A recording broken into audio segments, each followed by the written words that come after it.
I think we're changing the length of the calls to the trainings just because we think it's hard for people to take a whole 2 hours.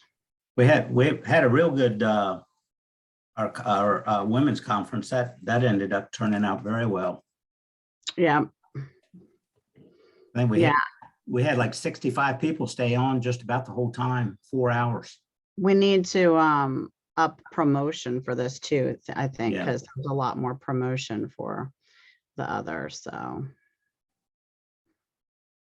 hello, Kristen.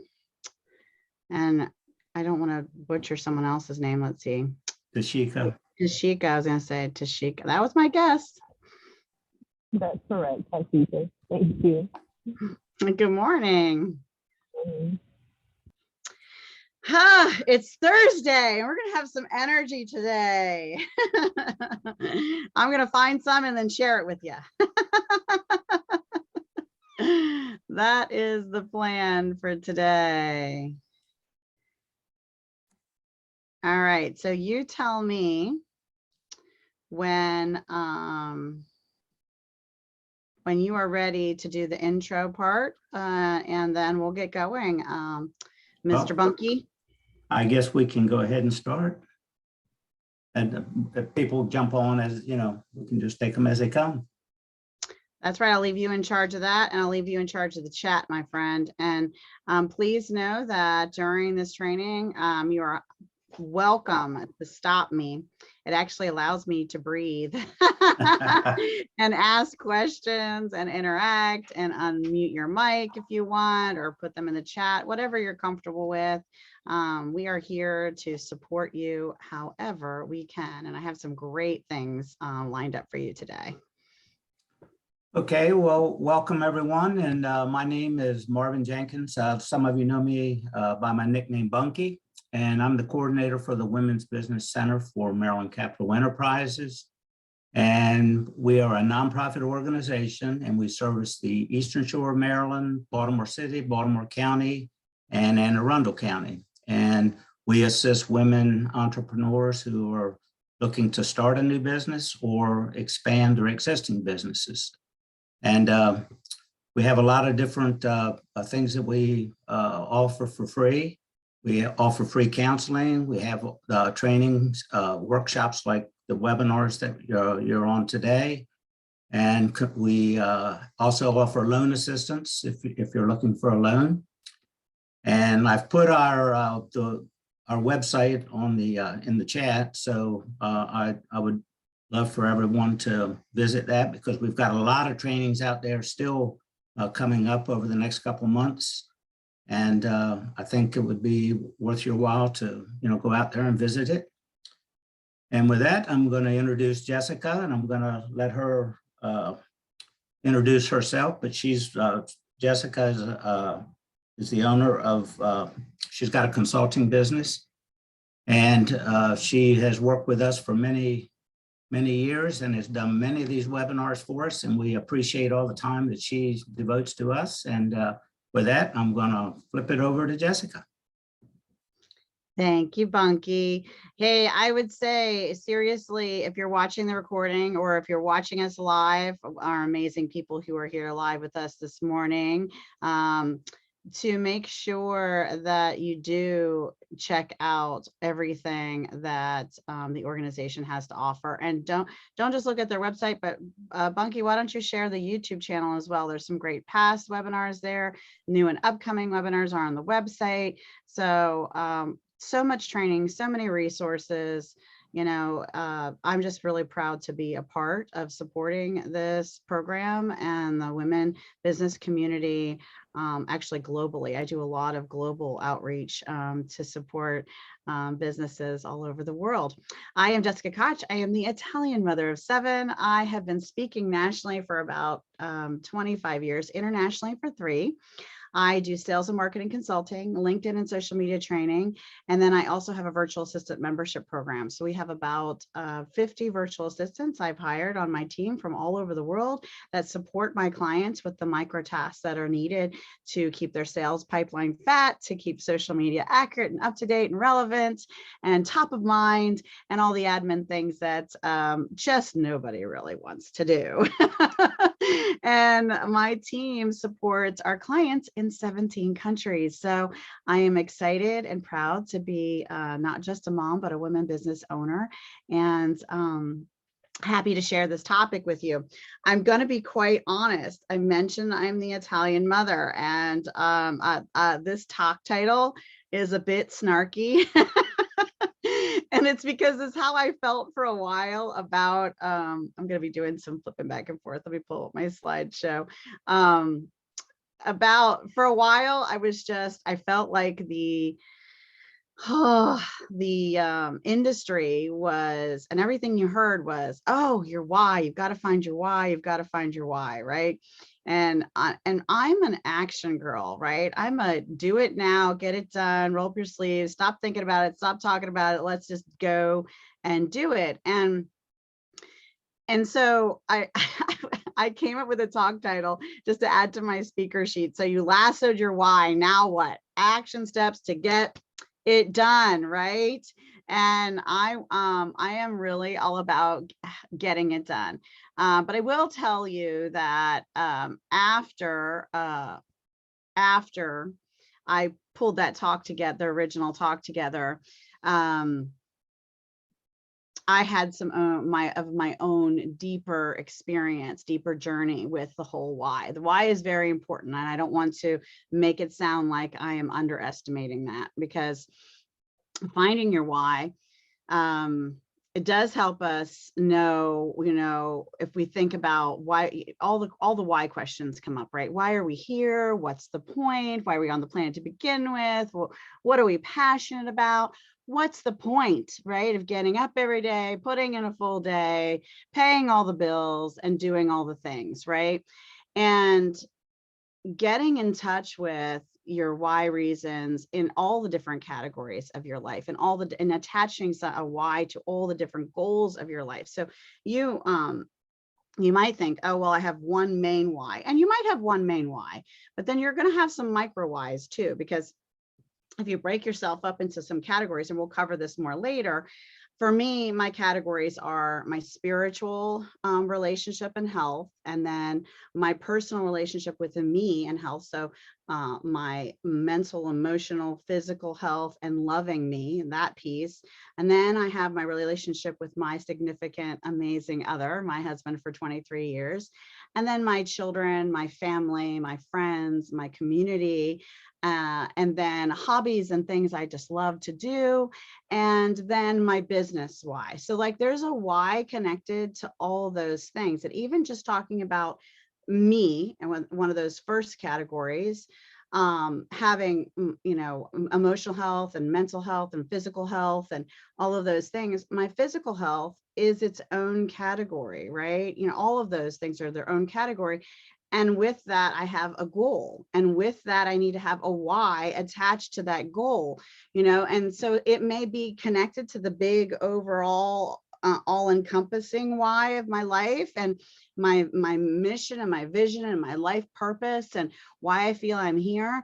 But it also might have a subcategory why really specific to health, right? And what motivates me to reach that goal, that specific goal. So looking at, we have to give the past a little bit of a glance, and that's about it, of where you've been and what got you here, because it has built up the pieces of who you are today, like a beautiful pearl, right? It's part of the sand grains that has built you up to here. But we don't want to give it too much weight, because you aren't your past decisions. You aren't what's happened to you in the past. It doesn't define you. You get a brand new start and a fresh start right this minute, and the next minute, and tomorrow, and the next day, right? But taking a look at what your big why is and what you would like to do. What is the goal connected to the why? Because why can be just, I really want to make a difference in the world. I really want, so one of my definitions of success for myself personally is how many people will and can I touch with the work I'm doing today many years far after I'm gone. So the impact I help long after I'm here, to know about it or to benefit from it. I want to know that many, many people are being helped from what I have done, for years to come. And so that is the big and the ultimate why for me. And then underneath that, I have all kinds of goals. And one of the ways I know I can do that the best is tied to resources and having a successful business and having balance in my life and a successful, successful children, because my children are also my legacy. And, so there's different categories of how I will achieve that ultimate why. Right. One is being a really good parent and trying to help my children have an impact on the world that will benefit people for many years to come after they have gone, right? And then contributing to that and being a piece of that, and the other is having resources to leave a legacy that can continue to grow and be available for many years after I'm gone. And also resources come in many different categories, one of which is knowledge. So information as well as finances. I want to leave a wealth of knowledge, pulling together the things I learned over the course of my years to touch other people's lives and make them easier and benefit them, and so leaving that knowledge legacy is as important as leaving a financial legacy, and also a passion and a movement. I mean, because we just had Black History Month, and people like Martin Luther King, who inspired a movement, who inspired people and is still inspiring them today, many years after he is gone, to pull ourselves together and love one another as a family, right? So that inspiration, so knowledge, inspiration, and finances, all these things can be this legacy of where we want, what we want our life vision or our why to be, or at least they're connected to what I am trying to do for myself.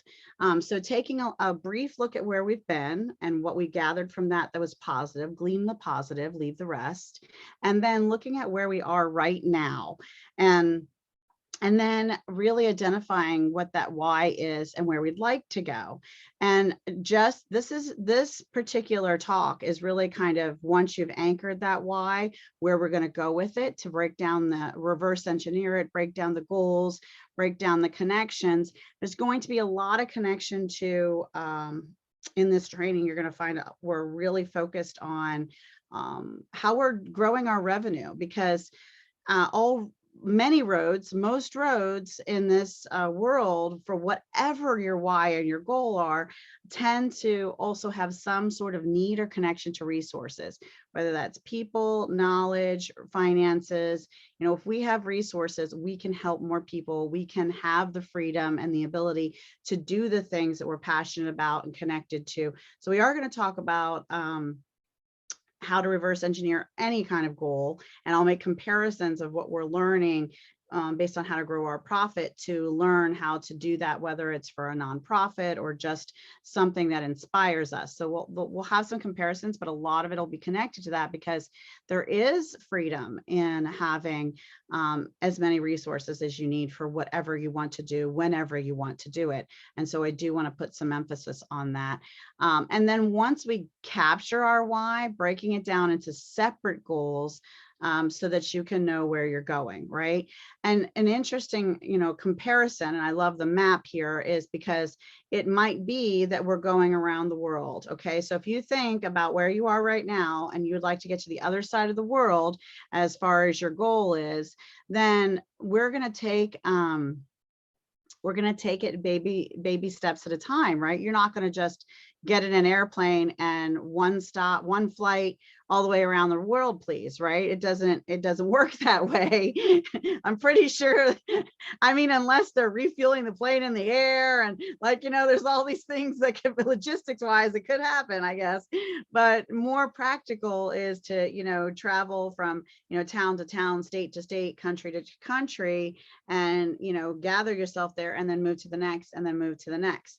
And so doing that and having your goals broken down and taking this journey, which is really what our life is, right? This beautiful journey, then we're getting somewhere, right? Okay, so I don't want to leave you completely without, even though this is not about how to find your why, because I did mention how important it is to anchor you, that it anchors you overall in your plan, right? And the biggest thing you can get from today and the time we spent together is plans. There's going to be a big plan and micro plans based on your goals, okay? And the action steps that go with those plans and all the different brainstorming and things you need to think about for those plans. But first, you do need to anchor and or grasp a hold of and lasso that why. And so I wanted to give you at least a little guidance on how to go about that, right?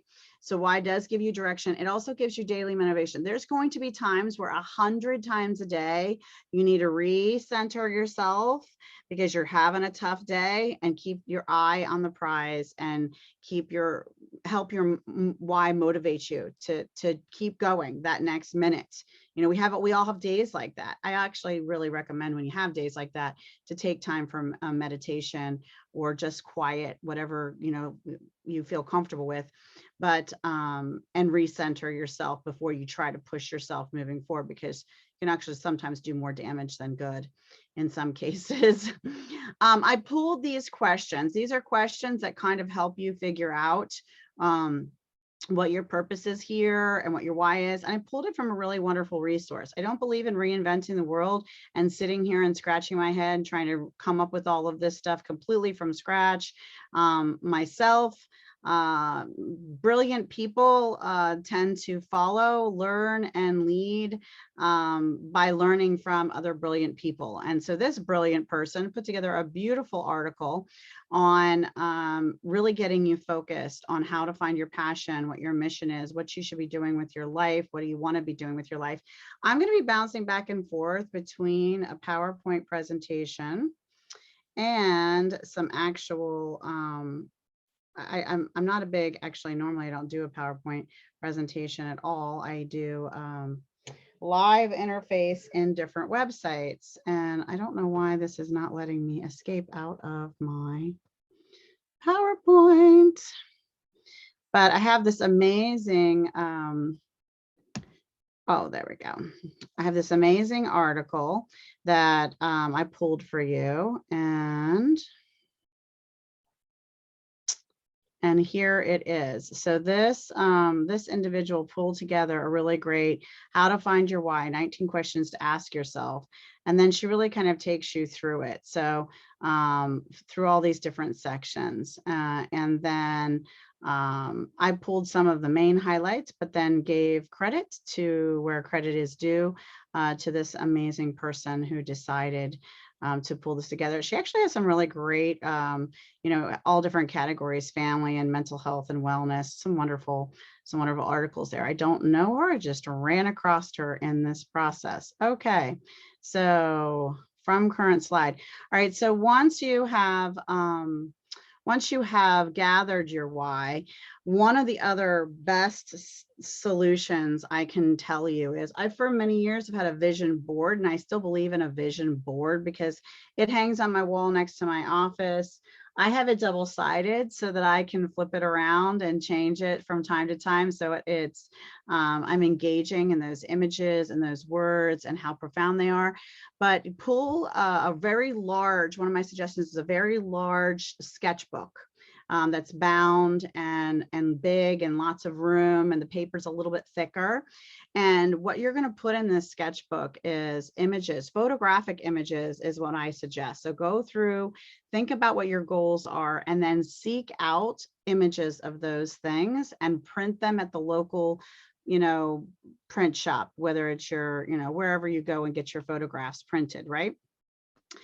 Because a photograph seems very real. It's very real, right? So just a magazine clipping and cutting out magazines, for some reason, it's almost, even if it's a real place and a real human, what they're cutting out of a magazine, it doesn't have the same, it's all about the psychology, right? Of how we think and how our brain is affected by things.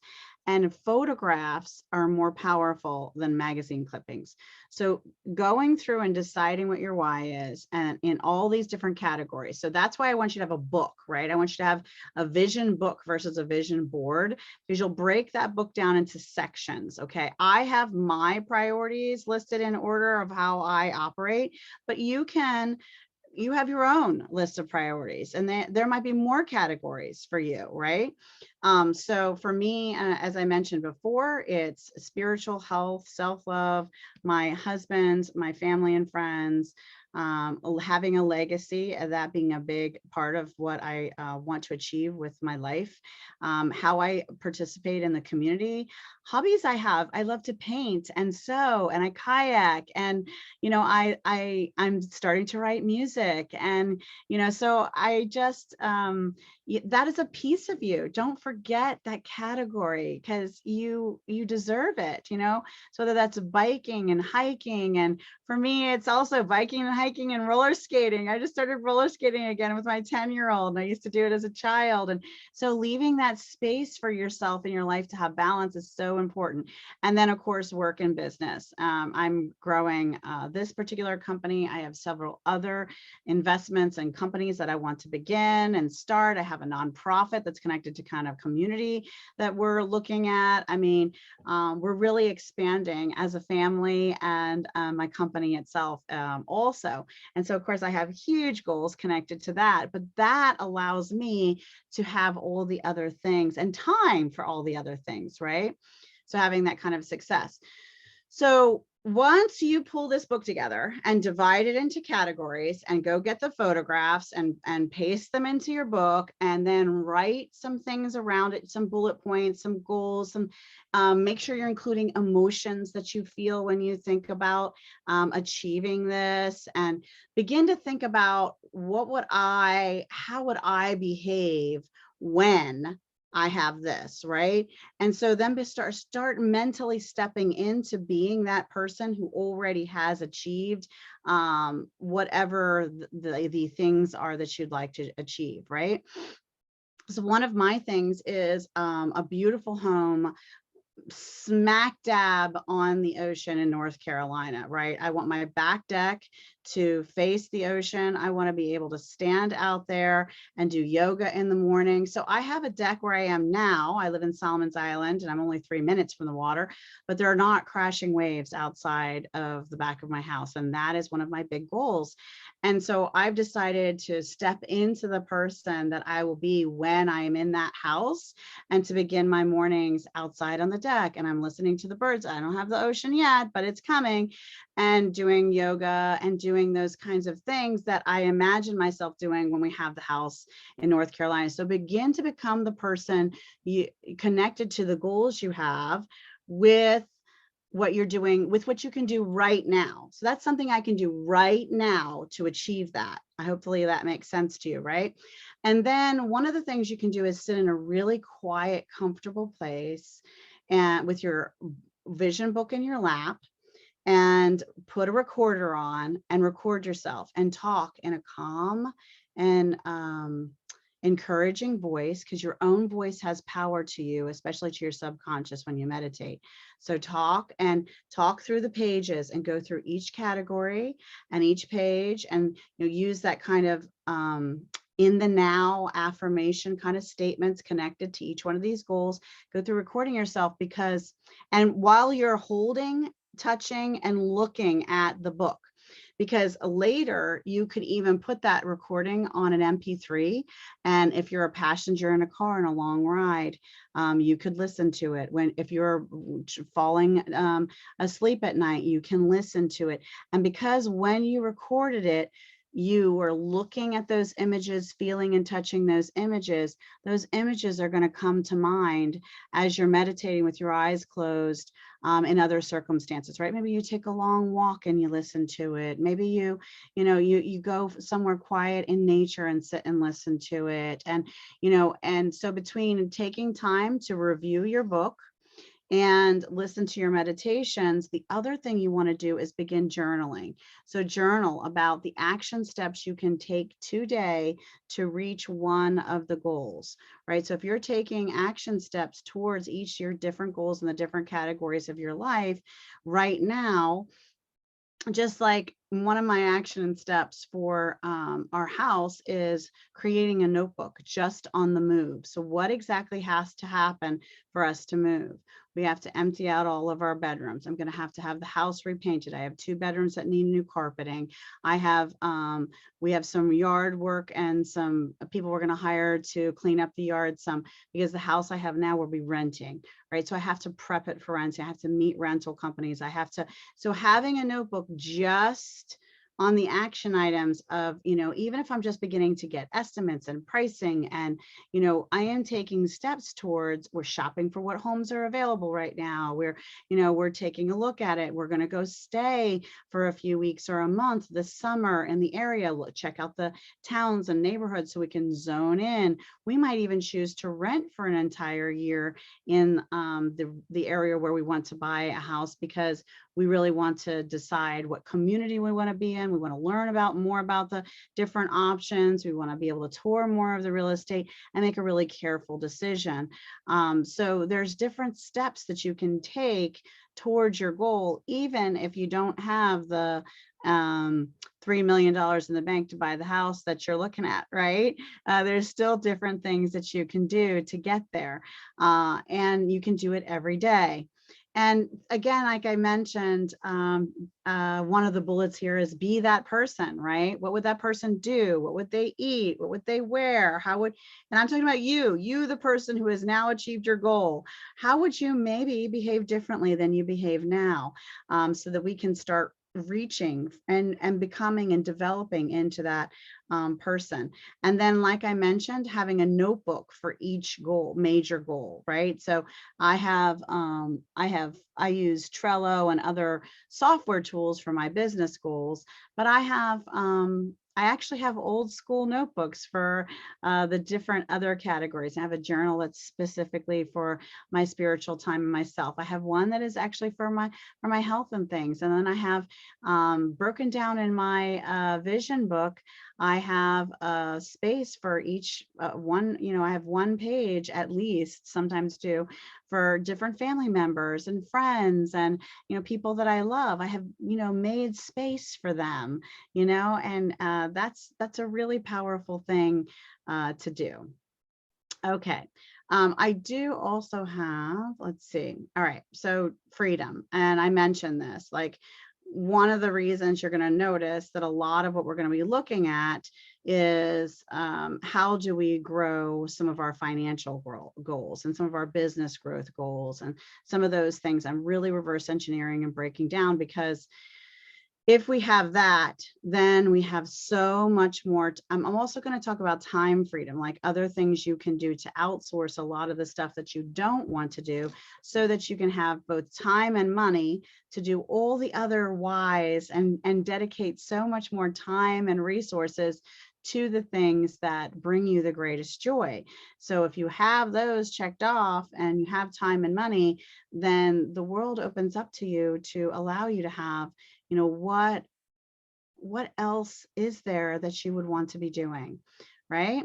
All right, so I have a complete the Excel sheet. I have made an amazing Excel sheet for you. I'm going to give you access to that, and I'll make sure Bunky has a copy of it when he sends the recording of the video.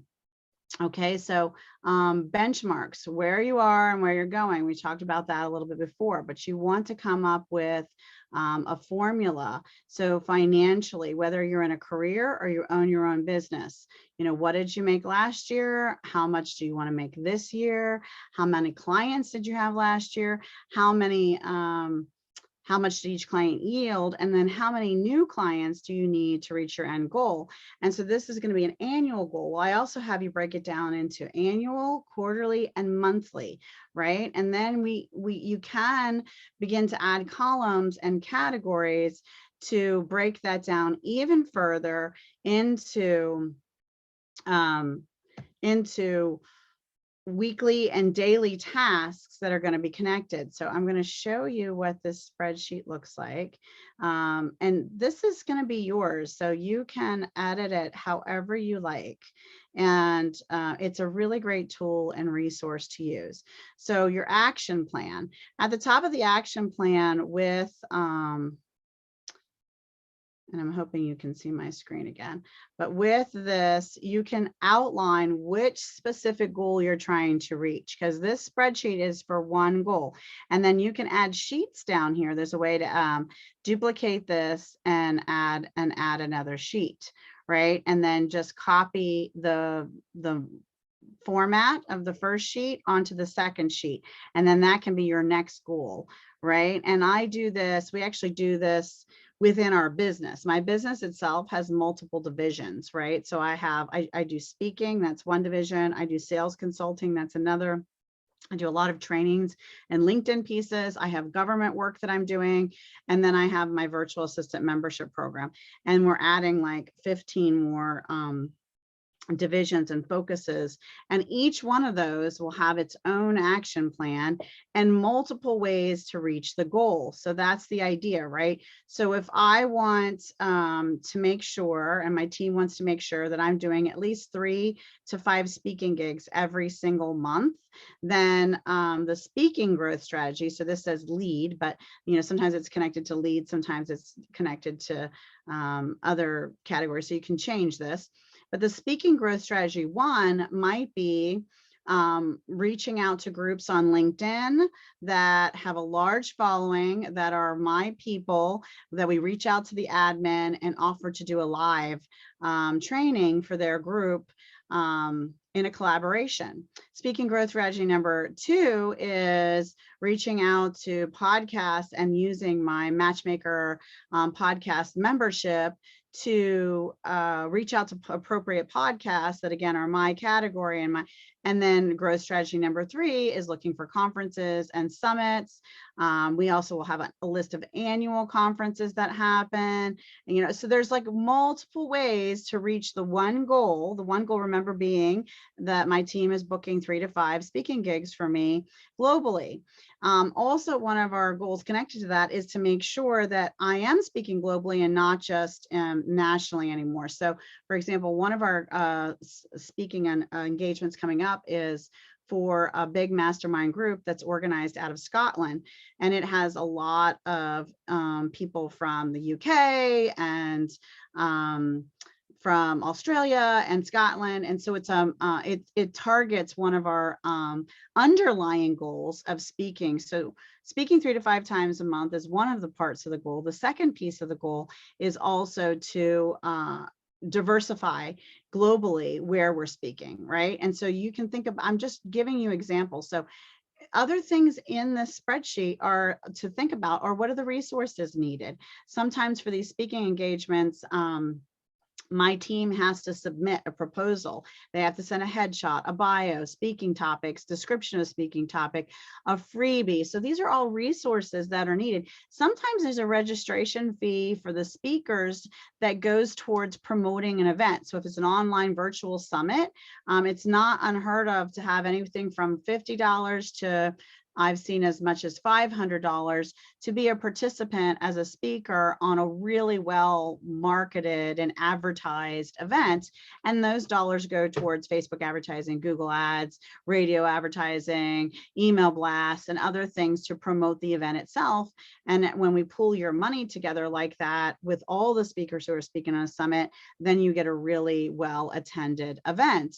And so one of the resources might be the registration fee, if there is one, and then the tasks required for this project. So the task my team has to do is probably take the swipe copy that they give us, the summit organizer gives us, to promote to our social media and send out an email blast and so on and so forth. And then other organizations and things they might be connected to, or we might share this with, and then additional brainstorming notes. But again, this is your spreadsheet. You can add rows, you can add columns, you can customize the concept, but I wanted to give you somewhere to start with organizing. How do you break down and pull together the pieces and the components of achieving a plan? Now, this could be an action plan for weight loss, right? And you can have an annual, monthly, and a quarterly goal, and you can have 5 strategies of how you're going to do that. One is taking a walk every day for an hour. Another is having an accountability partner that you talk with every day or every week or however often you need it.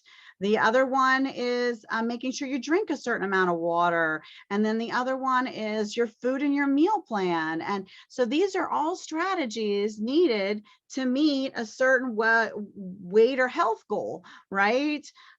So those are things, you know, maybe another one is vitamin, like you can add more and more strategies of how to achieve it. And it doesn't have to be growth strategy. It could be just strategy 1 based on your goal and action plan for, you know, for your spiritual health, for my spiritual growth and health.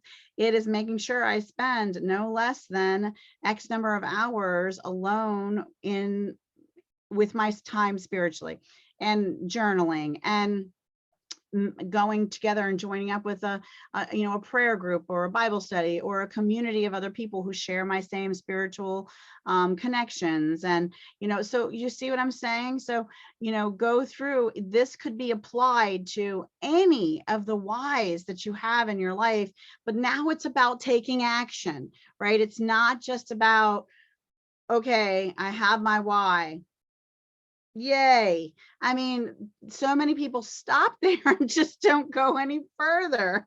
And I love that I made you smile, Monkey. I'm so glad you're on camera. It makes me feel like I'm not alone. All right. So, so here you go. So this is about breaking it down. Now, now I get into the really fun, and this is pretty much how I do math with happy faces, breaking it down into, you know, the details of it all, right? So we talked about drinking a certain amount of water to reach a goal, or spending a certain amount of hours with your time with yourself spiritually, or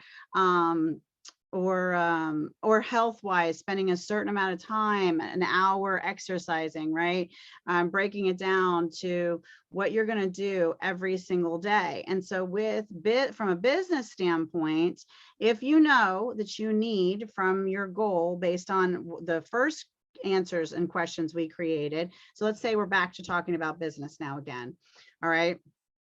And this can be done mathematically for weight goals, for, you know, deepening a relationship, for, you know, all of those things. There's a math component somewhere of a time factor, right?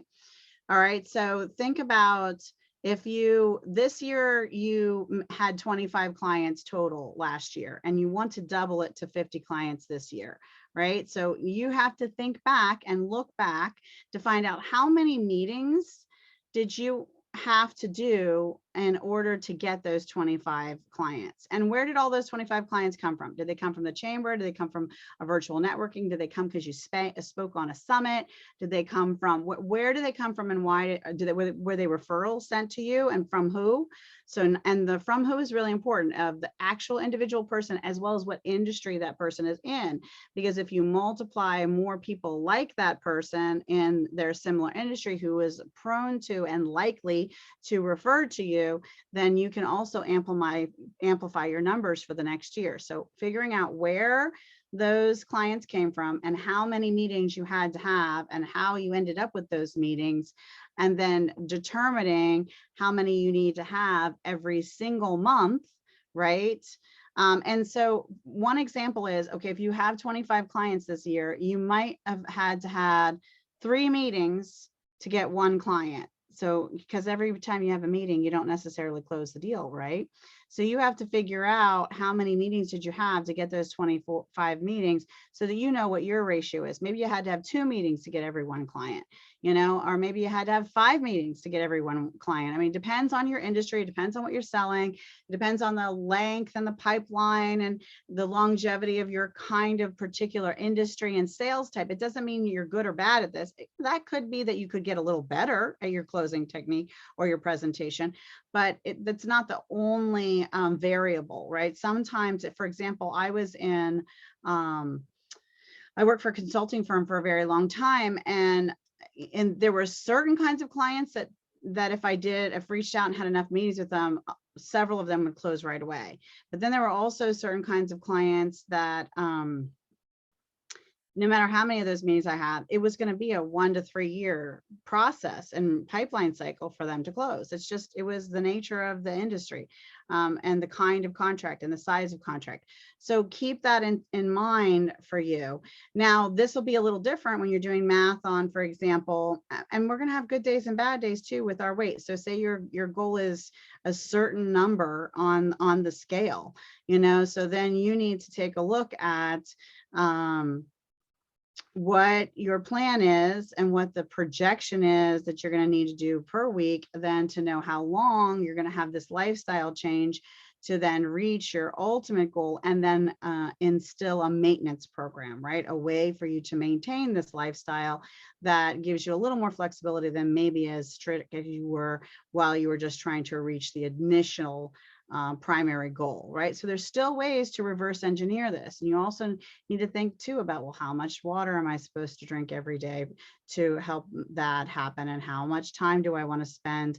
Am I willing to commit to increments of exercise? And where can I put that in my already handy life? And so I'm here at the computer and I'm sitting right now, but I have it set up so that I can stand.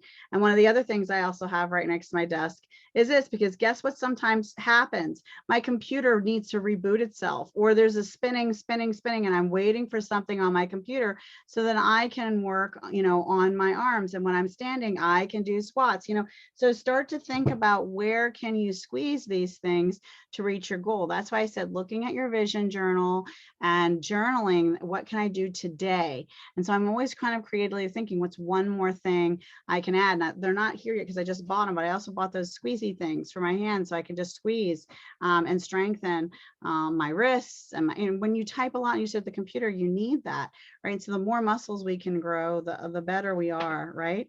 So just breaking down these goals, no matter what they are, from spiritual to physical to business related to family and community related. These can all apply. So if you are trying to build a large nonprofit, one of the things you might need to think about is how you're going to recruit for philanthropists, how you're going to recruit volunteers, and how you're going to spread awareness for your cause.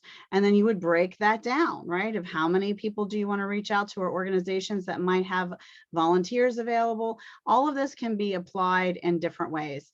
I played with some of the math and walked you through how I got it.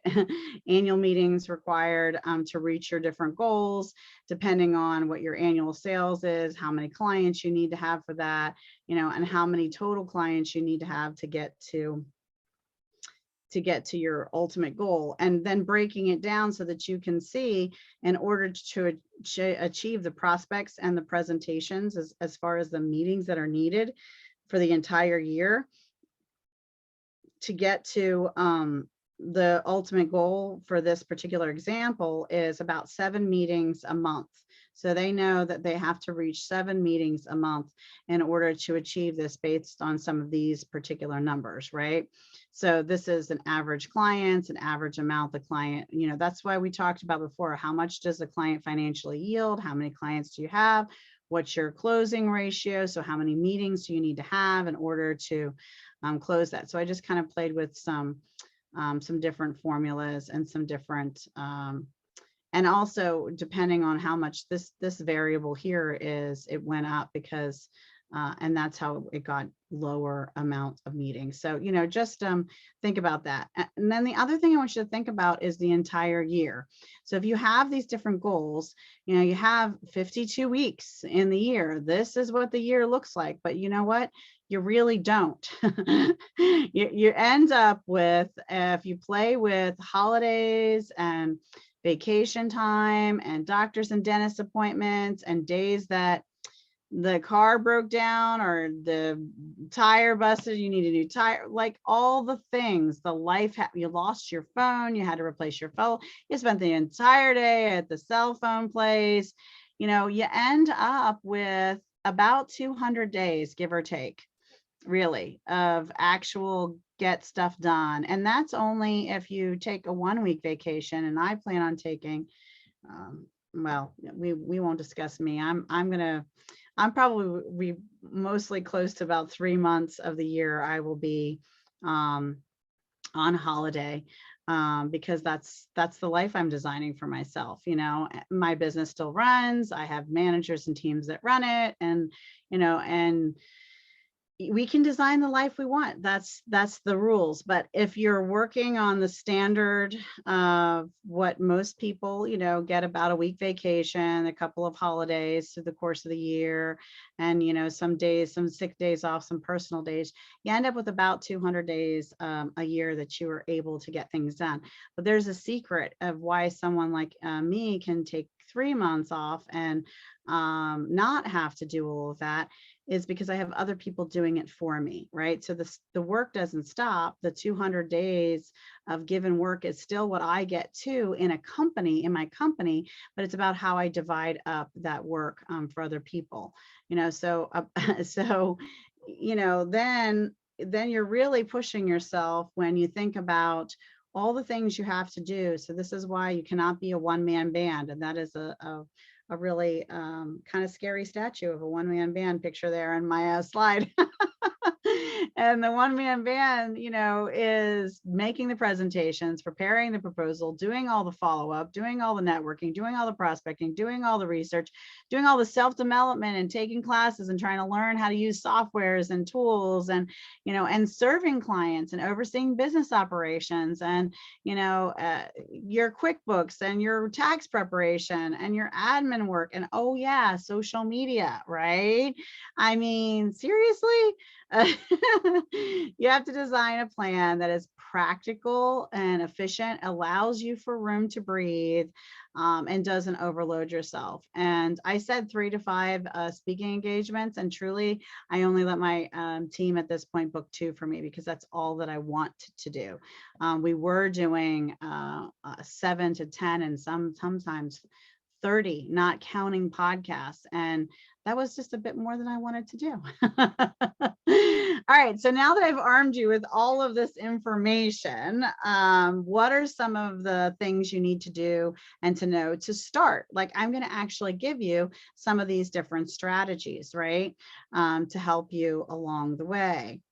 All right, so I told you I was leaning heavy on customers and success, but this can be community partners, nonprofit resources and people for nonprofits. This could be pulling people together behind your vision and your mission, connected to your why, to this movement you want to start, to this, you know, so you can see the word customers in all sorts of ways, right? So what I'm sharing with you, this knowledge I'm sharing with you, are going to be versatile. So when I say who are your best customers, you can think of who are your best collaboration partners. Where are the best resources for you to find? Because there's actual organizations and national associations and nonprofits that will help you just find volunteers, just find grant money, just find. So think about who those best people are, you know, what industries they are in, what associations are, where are they headquartered, you know, what is available with them, you know, and then think about, you know, connected to especially customers, what do you like about your best customers? You know, what kind of things do you want in organizations that you partner with or collaborate with, whether it's from a nonprofit standpoint or from a for-profit standpoint, right?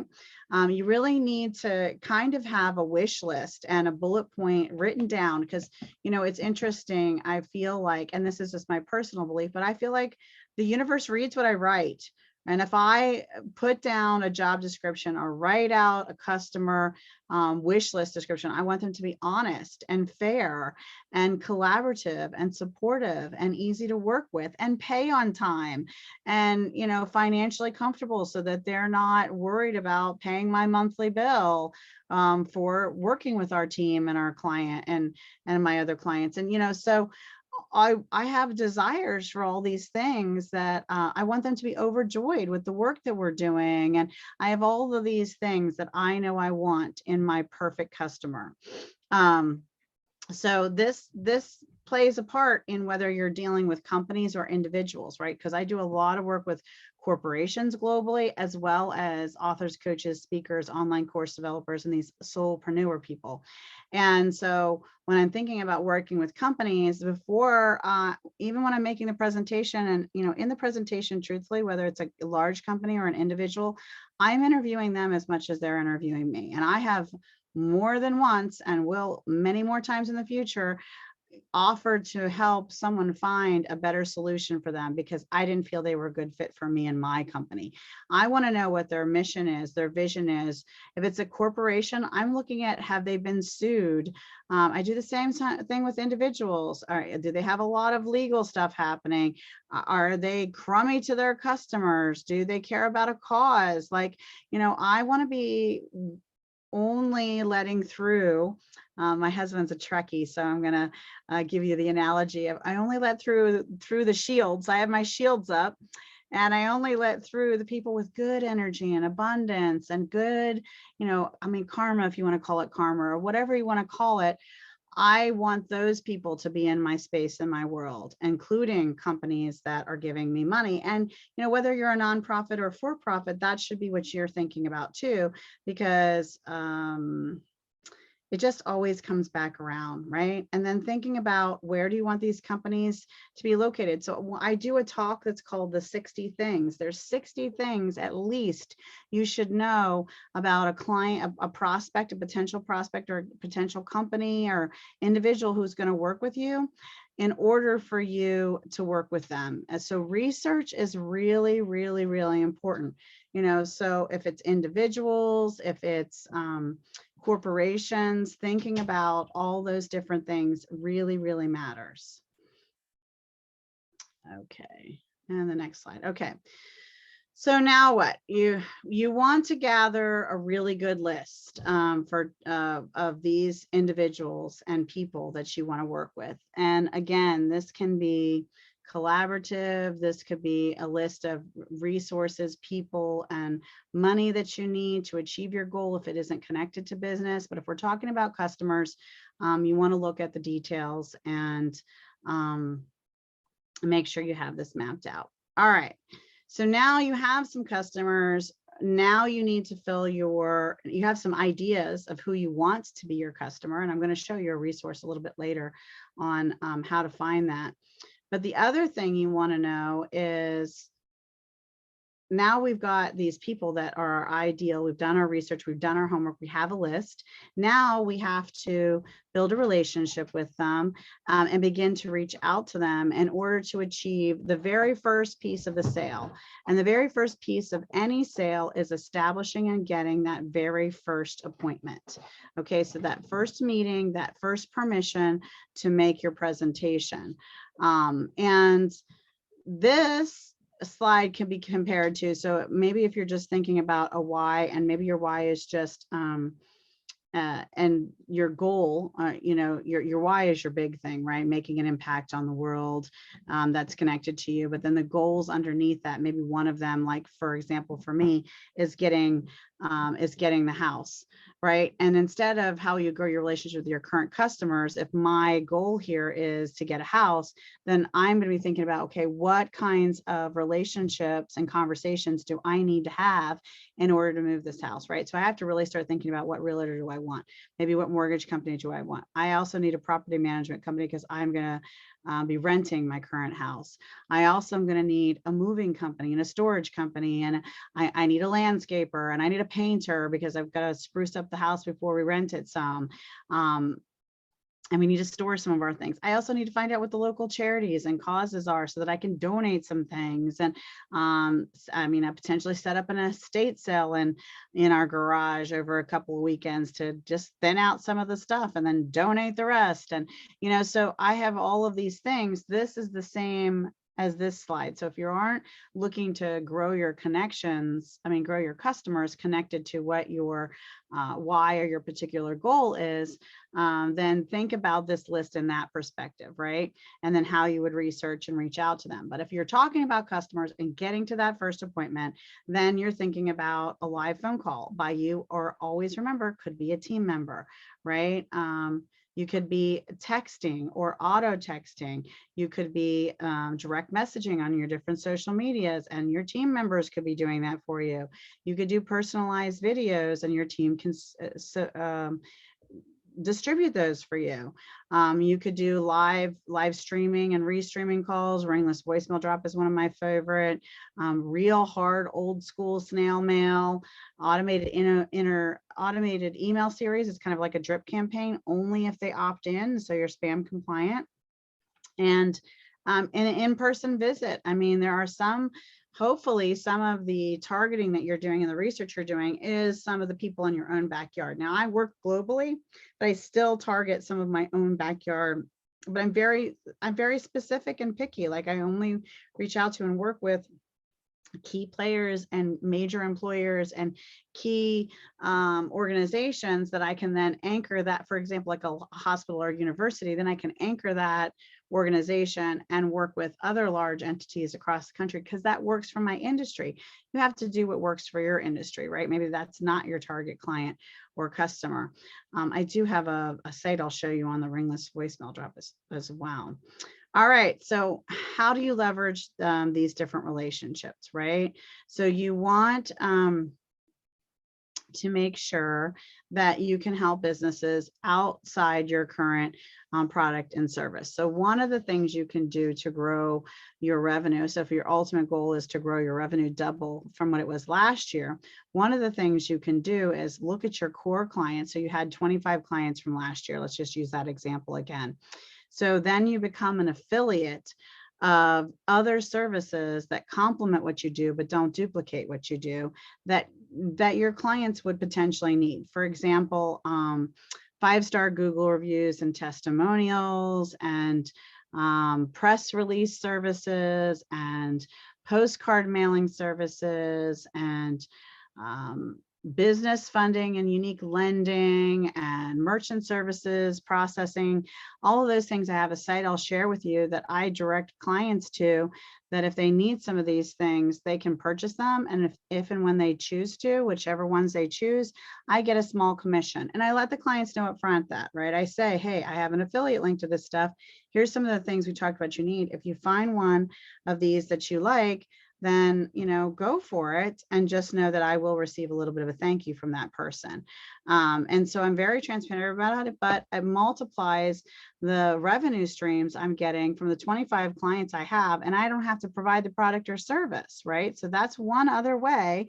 That's so if one of your action plans was to double this year's revenue stream, then one of the lead generation strategies to reach that goal would be to add affiliate services and offer them to past and current clients as an option, because that's one way we're going to grow our revenue without, guess what, having to do really any more work other than information, reach out to people who already know, like, and trust us, and who've already bought from us, right?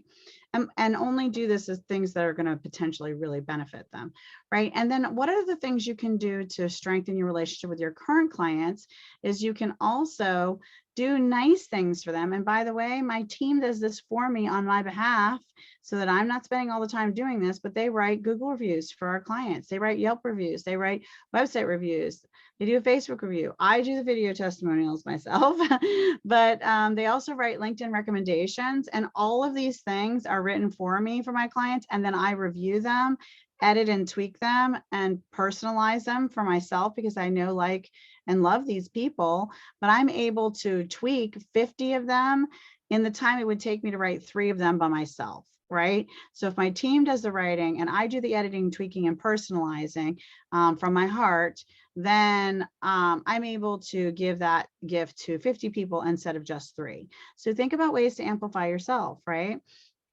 Support a charity or cause that that they care about, right? Find out what your customers love. And why are we doing some of this? Well, one, because it's the right thing to do, and relationships are king in my world. I feel the reason we're on the planet, the why are we here question, is for each other and for relationships and love. Like, that's my belief. That is, and to me, the answer. But that being said, I am doing this right now, where I'm reaching out and using some of my profit sharing with both charities my clients care about, but also my team cares about, because my team is my customer, right? So the people who work for me and support my company, they're my customer. And they're a very important customer to my business, because without them, I'd be in trouble. I could not do all the things my team does for me. And then also offering podcasts and featuring people on lives. Ask for referrals, build this relationship, be genuine and authentic about it. Don't do something, don't give just to get, but know that, it is a part of a natural growth of how things work, right? When you give, you will receive. That is just it. It's almost like if the ball goes up, it has to come down, right? If you give, it's coming. I mean, it just is. We don't do things for that purpose, but know that when you do, it will happen. And if you don't ask, you won't receive. I have this great book that I live by that says, "Ask and you shall receive." I'm just saying. And then there are other ways. You also can ask for written letters of reference on corporate letterhead for yourself. So, it's kind of a give and take, do things for them and ask in return to kind of grow some of that. All right. So you also have to be tracking and reviewing. So we have to track and review everything all the time. If you don't track it, you don't know where you're going and you don't know what you've achieved. You don't review that tracking, you can't make tweaks. So it's like, it would be like if you were flying a plane to get somewhere and you weren't constantly watching to see that you were on course.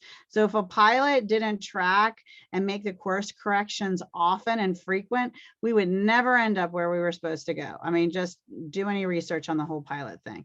That is a fact.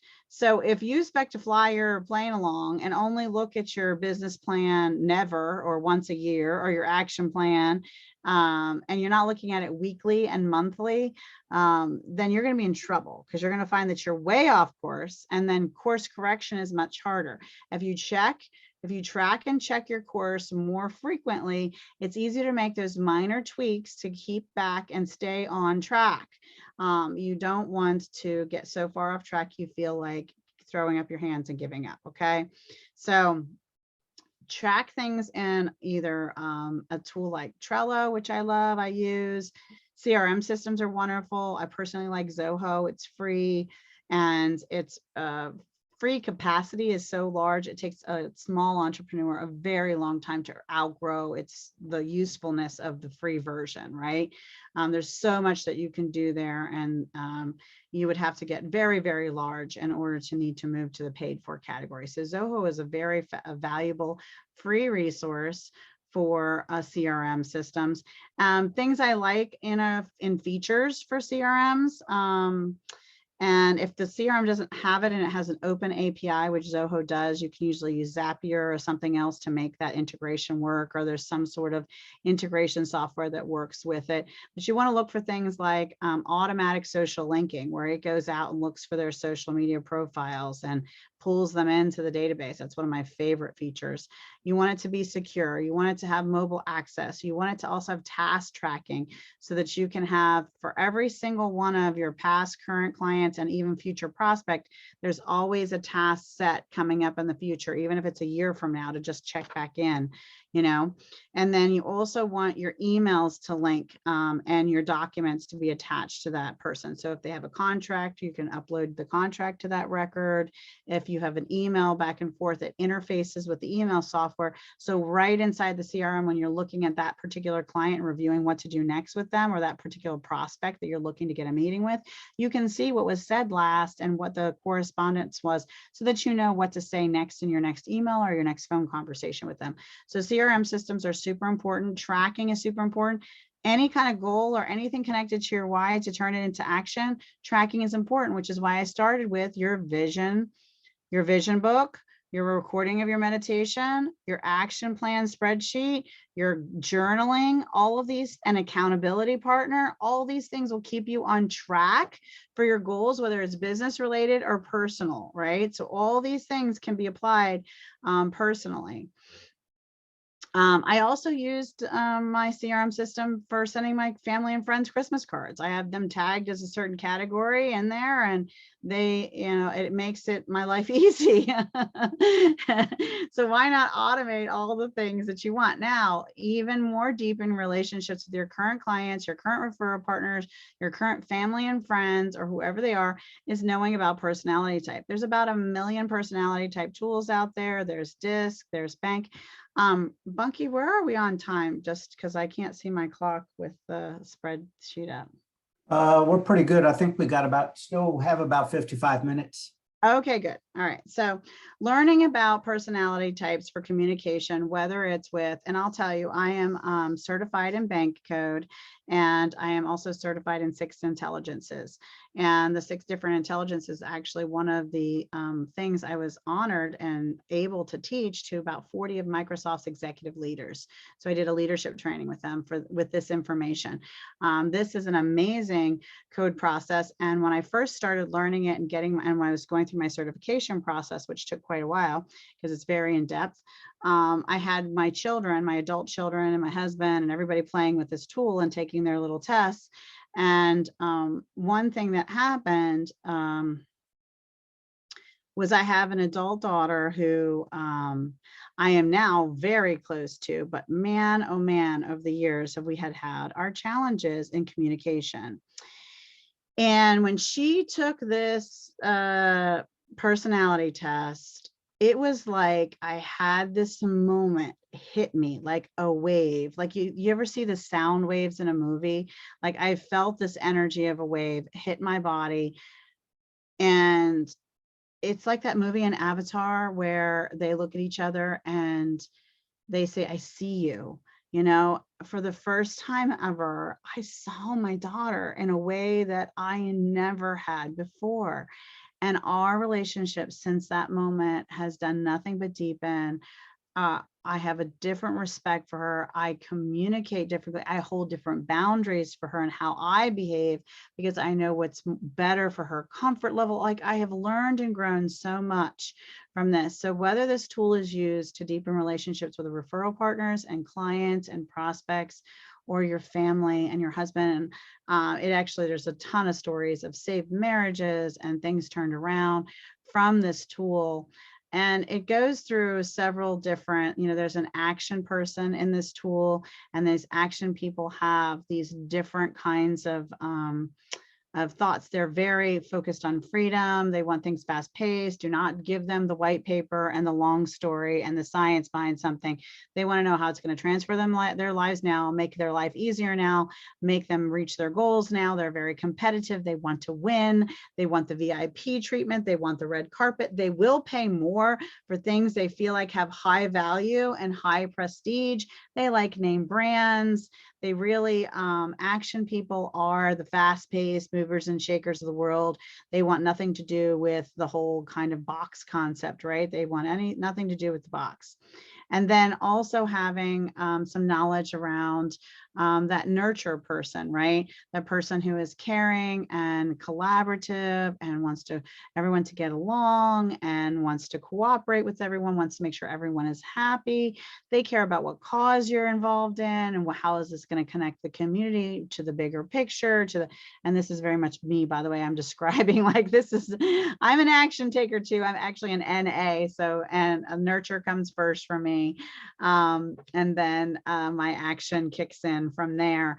But, people with this quality, they're interested in the history of how your business started and what's the story behind it. And they want that deep relationship piece with you.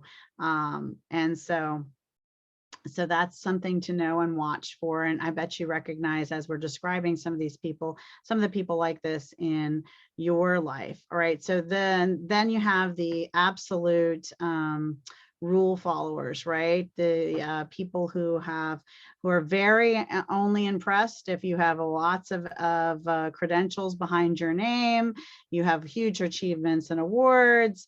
They are in the box people. They are all about the box. They want you to follow all the rules. There needs to be structure. There needs to be a step-by-step process. They really their morals and their beliefs and their structure and the belief in honor and duty is big time. And boy, do these people really help the world in a lot of ways. Every single one of these different personality types is valuable. And then this is my guy. I'm married to my husband, who is a very big picture and knowledge driven. He is interested in everything Star Trek, everything Tesla, everything universe, everything, all of those different amazing. It just wants to learn something new every single breathing minute. He is constantly up-leveling his knowledge and really interested in the data. Give him the white paper, give him all the details, give him all the information, let him suck it in, and loyal to all get out, right? Slow decision makers as far as buyers when they want to make a purchase, but once they make a purchase, they never change. I think I just found out that I want to say, when did the first cell phones come out, Bunky? Was it like 84 or something like that? 1984? I'm not really sure, to be honest. I don't know. I was with my husband and we were chatting with some neighbors, and when my husband got his very first cell phone, and it was like he's 11 years older than me, so it was in the first wave of cell phones being released, right? He got his cell phone and he to this day has the same phone number. Okay, he's never changed phone numbers. Like, he's one of those people that's stable and tried and true and very logical, right? So when he does, by the way, super romantic things for me, he's pushing himself out of his comfort zone, and that push comes from his a magnitude of love for me. If he's doing romantic gestures, it's because somehow he has been moved to do so, and I am and it's a big deal. So understanding the people in your life and your business people and your referral partners will really help you communicate to them, appreciate them more, right? Because a little something from my husband is a big something from someone else, right? So like if he puts little rose petals and love notes up the stairs because I've been away on a business trip and I come home and find that is like someone else organizing an instant romantic 50-person dance, spontaneous, all choreographed event to express his love for me, right?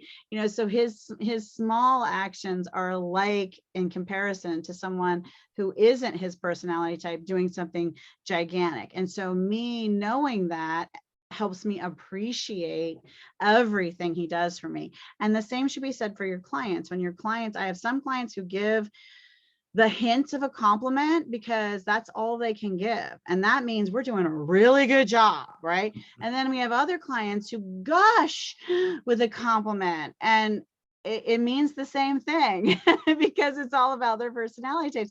So you need to understand that. And the same goes for the flip side, right? We have some, we've had a client who, we've had them in before that it's very rare because we keep them out with our shields, but was challenging to seem like we were pleasing them, although we've come to find out with deeper digging that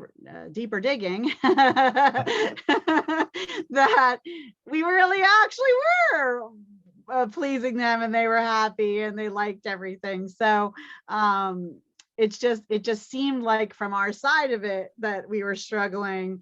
In all reality, they were quite happy, just would never know it. Like some people who say to you, yes, I'm very excited about this idea, and you would have no clue that they were excited because they don't do excited really well.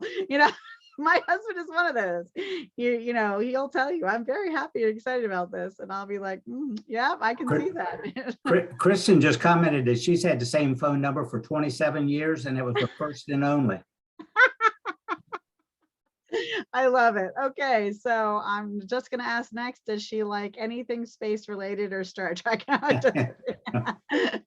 All right, so understand that whatever your goals are, whatever your why is, it's connected to psychology, right? The psychology of why people do things, what moves them to action, why they buy, why they function, why they work. You want to have some sort of impact, I imagine, beyond yourself, and in order to do that, you need to understand how people think, what makes them work, and what is going to move them to action, right? And you want to give people the opportunity to feel emotion, to solve a pain that they have, that they're currently physically in.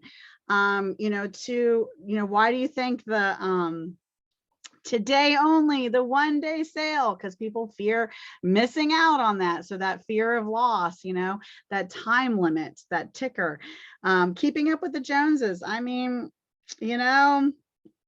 why do you think celebrities and athletes and superstars and rich people endorse items? It's because people they believe, oh, if I get that item because they have that item, then I'm going to be, rich, skinny, and powerful. Although it doesn't actually work that way. We also want to give our clients the opportunity to be a hero, right? And fill in a hole or a space that they have in themselves or in their company, right? It might be that they are just missing a component in their company that you as a service provider or a consultant can fill.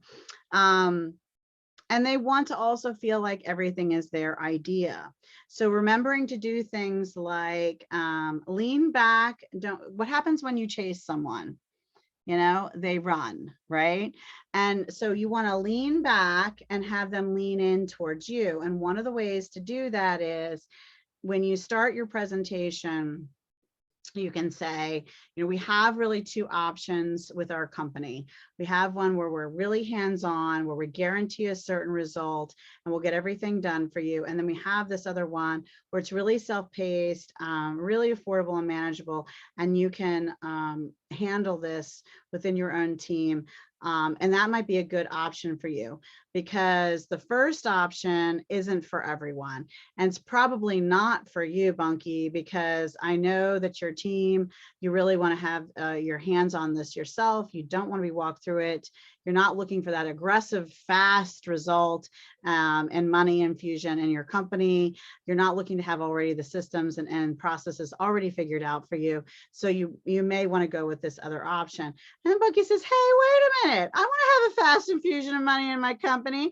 I want to have, so when you tell someone this is probably for you, but this is probably not for you because they have a bigger price tag, let me just tell you, it's sort of like the Jedi trick. And I always say, use your Jedi powers for good. We never want to do anything to harm anyone. But the other way to present that is before you actually get the presentation permission, a meeting, and you may be just chatting or having a getting to know you call, and it's not a formal presentation.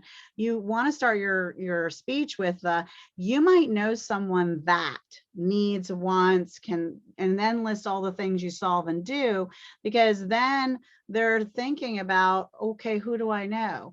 And then as they hear the things, they go, wait, that's me. I know someone that I could use that. I like that idea. That's me. And then you're giving them the permission to not feel sold to, because they close up their ears some and they shriek back and they put a shield up to say, oh my God, this person's about to sell me something. But if you say, hey, do you know anyone that? Could you introduce me to someone that might? Then they lean in and listen. They're thinking, who do I know? And then all of a sudden the light bulb comes on all by themselves. And sometimes it's them and they raise their own hand. Give people the power to do that, right? And also give people the power to be a hero in the perspective of, and when you do this, a piece of the funds, whenever someone works with us in this package, we give to a scholarship that supports youth in our training program, and we're able to donate, this many for each one of these packages that we sell in our company. So then they get to be a hero also, right? So so those are some other things to think about. Questions you can help your client decide. I already told you do you know someone that, right? But other questions are, wouldn't you love to? So helping them imagine, or isn't it time to, or aren't you just tired of doing all the tasks yourself and not feeling like you have a team or someone to support you, and feeling bad because, emails are responded to late and you don't get to stay on top of things the way you really want to? And can you imagine waking up in the morning and having all your emails already dealt with and having your social media already scheduled and posted? And, so think about how you could apply these questions to what you're doing, right? Are you drowning in? Can you? Can't you? Shouldn't you? Do you notice how it feels when, always wanting to try to put in, helping them imagine and see. People have very little imagination. It's sad. So you have to help them paint the picture and see it, which is why like educational or informational videos, even the ones where they're like sketching it out with the hand as they talk to educate someone on a project or service, it helps that person imagine it, visualize it, see it, have an emotion connected to it, because without those pieces, it's very difficult to do that. And so are you interested in, have you ever asked yourself, different things that you can ask. All right, so we have talked about your current clients, your past clients, referral partners, CRM systems, tracking things, relationships, and then also, time, right? And communication, and how and what triggers people to buy, and buying styles. So you just don't want to leave all this money on the table. We really, really want to keep pushing forward. All right. So let's see.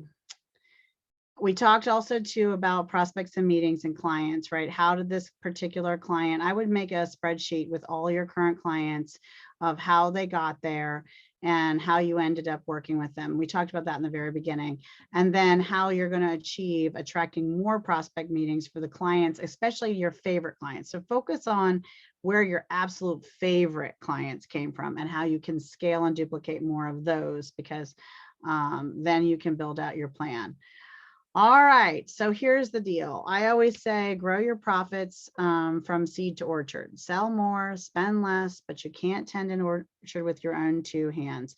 So in order to scale and continue to leverage, you need to have great relationships, joint venture partnerships, referral partners, and great networking groups, great networking in general, speaking opportunities. But then you also need to have a team that will help you do it all, because you can't just keep increasing the number of presentations you do, right, with your ideal prospects to get everything you want. This is part of the strategy, but you also need time to live and all the other, remember there's other categories in your life. Maybe you want to have time for that too. All right, so fresh leads come from referral partners. You're going to want to make sure there's something happening for every prospect in your CRM system. These are all just different ways to reach out, and we talked about them a little bit before. Really valuable referral partners. Friends and family. I know that's like, sounds like we're selling Mary Kay, which, you know, is a very wonderful thing to sell. I have great friends in that. But, you know, it's important for your friends and family to at least know what you do, even if you're a high level consultant, even if you're an engineer, an architect, whatever you are, whatever your company is or does, your friends and family should know it and understand what you do. It's funny around the family dinner table or Thanksgiving time where you're talking with a brother-in-law or sister-in-law, they have absolutely no idea really what you do or what you provide or how you help. You don't know who they know. You know, they could be someone who could introduce you for some really valuable connections. Then strategic industry referral partners, compensate your referral partners if you can. Really happy customers. Money is energy. I have an affiliate program and a referral fee program for everything I do. We pay people who send people our way.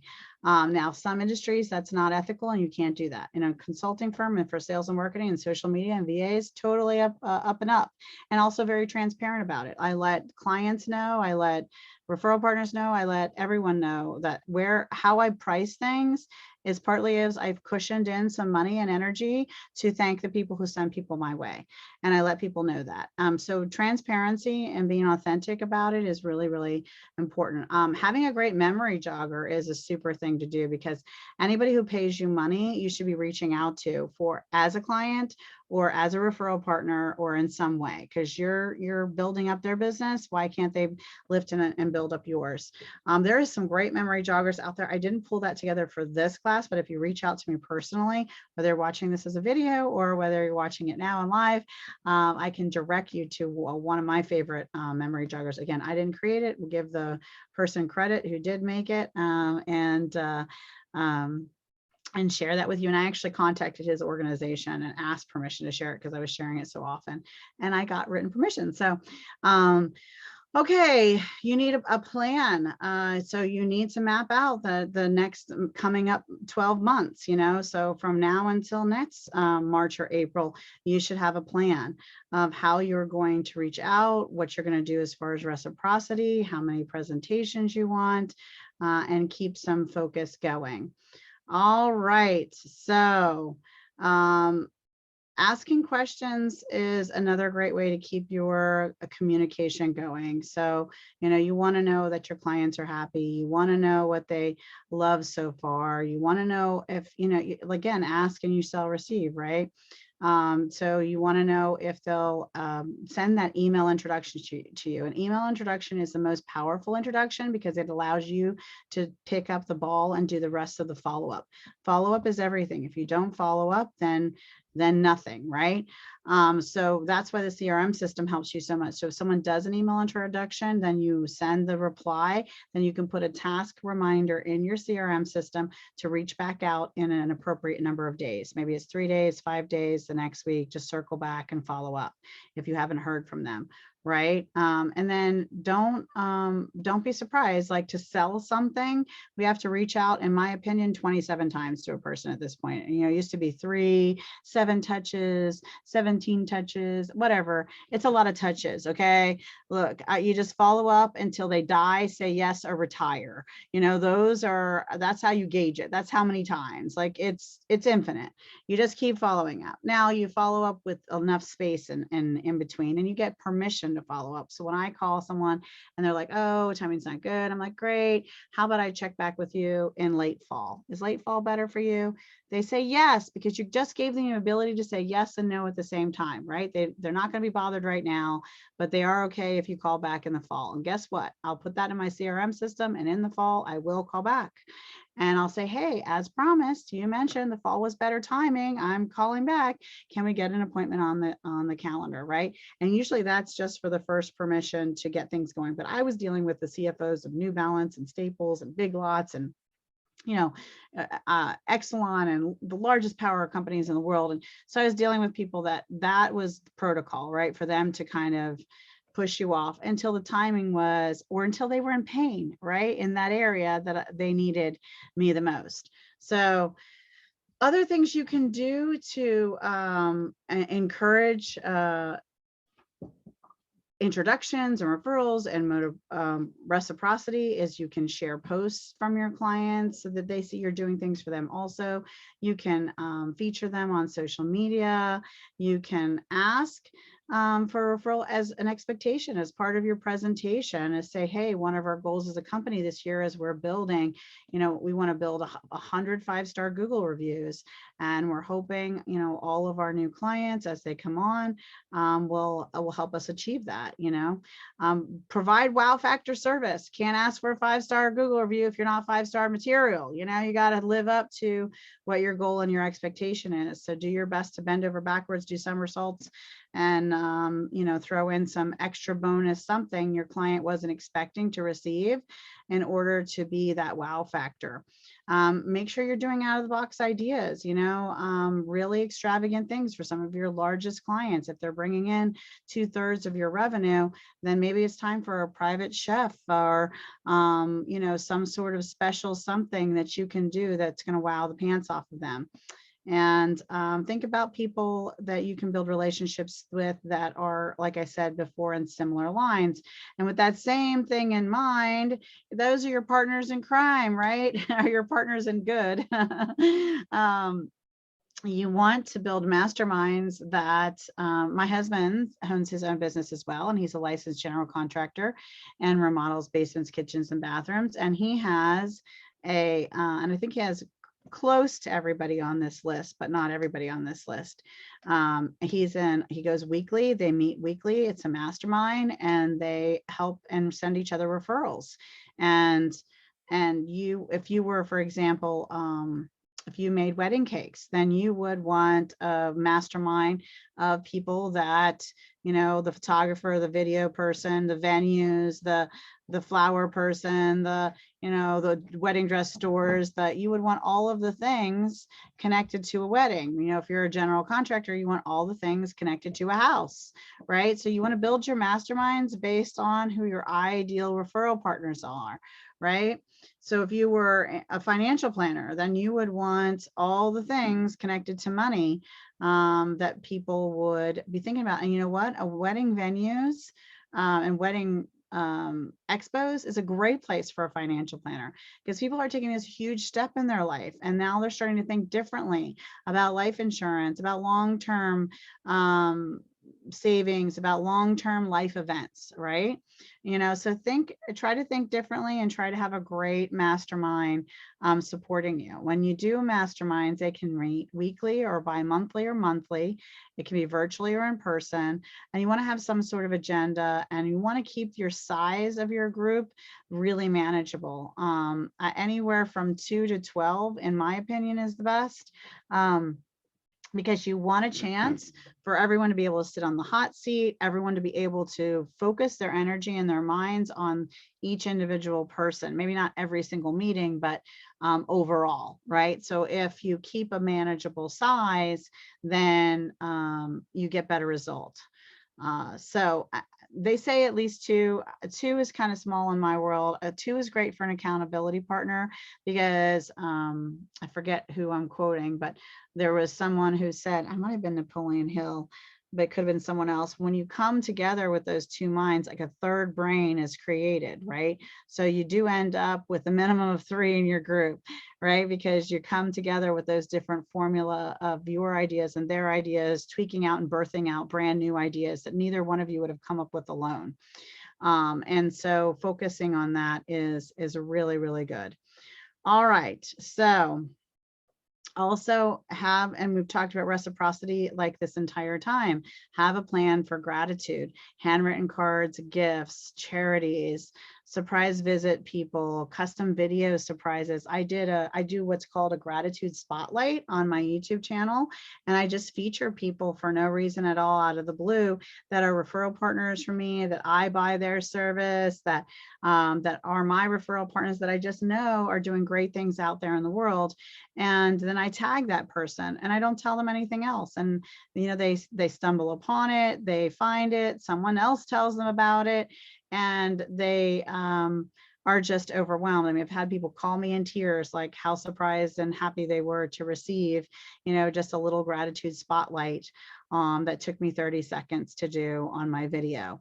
So these are things that you can easily do. Give referrals, introduce people to people, email introduce people to people. I email introduce people so much that I have to keep spreadsheets of it so that I can track it, because they often come back to me and say, who did you refer me to? I mean, we literally, again, because my team is doing it on my behalf and I just give the direction, hundreds of people that we do email introductions for to other people for opportunities that these people want with their permission, right? And then just ask people. Sometimes just the question is, what can I do? What's your goals right now? What can I do to help you and support you reaching them? Like that question with no strings attached and no other ulterior motives means so much to a person.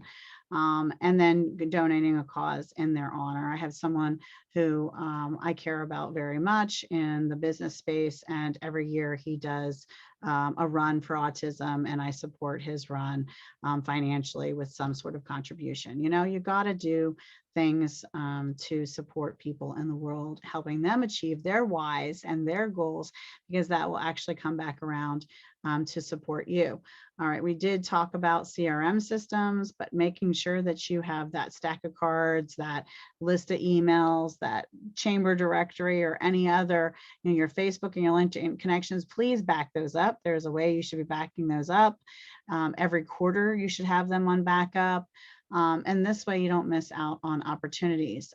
Cold email, you want to make sure that you're getting permission to add them to your email autoresponder and making sure you're giving them